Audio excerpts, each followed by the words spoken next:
Hello bachcho, let's read the question. The question says a bullet of mass 40 gram moving with a speed of 90 meter per second enter a heavy wooden block and stop after a distance of 60 centimeter. The average resistive force exerted by the block on the bullet is option A 180 Newton, option B 220 Newton, option C 270 Newton, option D 320 Newton. यहाँ पे हमें जो calculation करना है the resistive force calculation करना है exerted by the block on the bullet. तो यहाँ पे जो मोशन होगा ये बुलेट का एक रिटार्डेशन मोशन आ जाएगा। तो इसमें जो गिवन डेटा है पहले हम उसको लिख लेते हैं।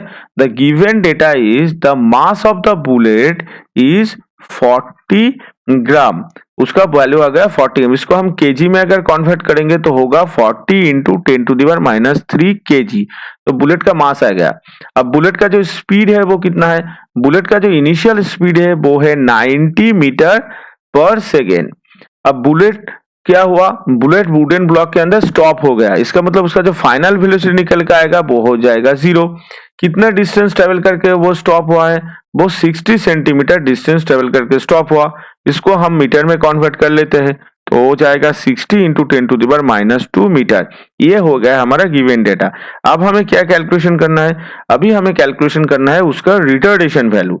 तो हम क्या कर सकते हैं? बाय यूजिंग दिस इक्वेशन यानी b² = u² - 2as, इस इक्वेशन का हम यूज करते हैं। तो इसमें अगर हम डेटा पुट करेंगे तो a का वैल्यू कितना आएगा? a का वैल्यू आएगा u² / 2s। तो इसमें से हमें a कैलकुलेशन करके कितने आ जाएगा? तो a का वैल्यू कैलकुलेशन होके आ जाएगा 90² इंटू 2 इंटू क्या होगा? इसका हमारा डिस्टेंस का वैल्यू कितना है? डिस्टेंस का वैल्यू है 0.6।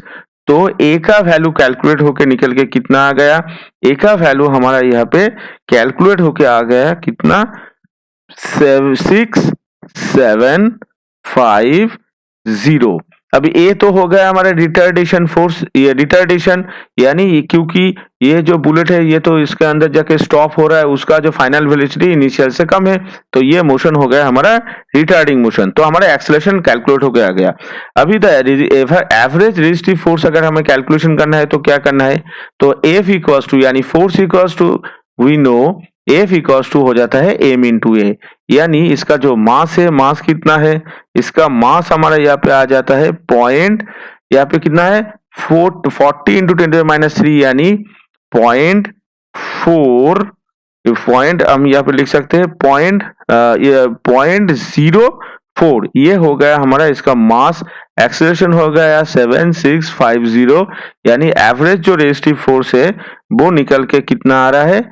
270 न्यूटन। तो ये आ गया हमारा एवरेज रेजिस्टिव फोर्स। तो यहाँ पे जो ऑप्शन है इसमें से ऑप्शन सी जो है ये हमारा करेक्ट आंसर आ जाता है। Hope you all understood it well. Best of luck. Thank you.